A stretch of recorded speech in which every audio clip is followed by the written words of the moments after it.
ഓരോ ദിവസവും പുതുമയുള്ളതാണ്. ഓരോ ദിവസവും ഒരേ വർക്ക് തന്നെ ആവണമെന്നില്ല.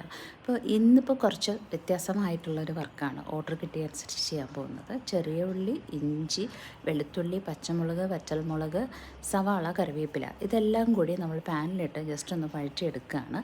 അതിനുശേഷം അതിൻ്റെ കളറൊന്ന് മാറി തുടങ്ങുമ്പോഴേക്കും നമുക്ക് ഓരോന്നിനും ഓരോ സമയമുണ്ടേ. നമുക്ക് അപ്പോഴേക്കും ഡെസിക്കേറ്റഡ് കോക്കനട്ട് ചേർത്ത് കൊടുക്കണം.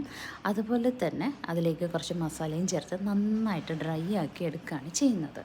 ഇനി ഇതിനെ നമുക്ക് മിക്സിയിലിട്ട് ചെറുതായിട്ടൊന്ന് പൊടിച്ചെടുക്കാം. ഒന്ന് തരിതരിപ്പായിട്ട് പൊടിച്ചെടുത്തതിൽ എള്ളും അതുപോലെ കാഷ്യൂനട്ട് ക്രഷ് ചെയ്തതും വെച്ചിട്ടുണ്ട്. ഇനി ബട്ടറും പഞ്ചസാര പൊടിച്ചതും കൂടി നന്നായി മിക്സ് ചെയ്ത് അതിലേക്ക് മുട്ടയിട്ട് നന്നായി യോജിപ്പിച്ചതിന് ശേഷം മൈദ, ബേക്കിംഗ് പൗഡർ, പാൽപ്പൊടി ഇതെല്ലാം കൂടി ചേർത്ത് മിക്സ് കൂടി ചേർത്ത് നന്നായി യോജിപ്പിച്ചിട്ട് നമ്മൾ നേരത്തെ റെഡിയാക്കി വെച്ചിരിക്കുന്ന ക്രഷ് ചെയ്ത് വെച്ചിരിക്കുന്ന നമ്മുടെ ഇതില്ലേ മസാലക്കൂട്ട്, അത് എള്ള്, കാഷ്യൂനട്ട് ഇതെല്ലാം ചേർത്ത് നന്നായിട്ടൊന്ന് യോജിപ്പിക്കുക. ലാസ്റ്റ് നമുക്ക് ബ്രൗൺ ഷുഗറോ ശർക്കരപ്പൊടിയോ ചേർത്ത് കൊടുക്കാം.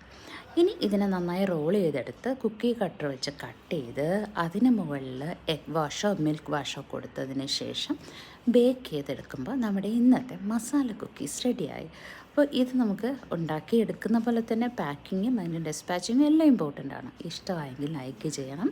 അതുപോലെ തന്നെ ഓർഡേഴ്സ് പ്ലേസ് ചെയ്യണം എന്നുള്ളവർക്ക് പ്ലേസ് ചെയ്യാം കേട്ടോ. നന്ദി.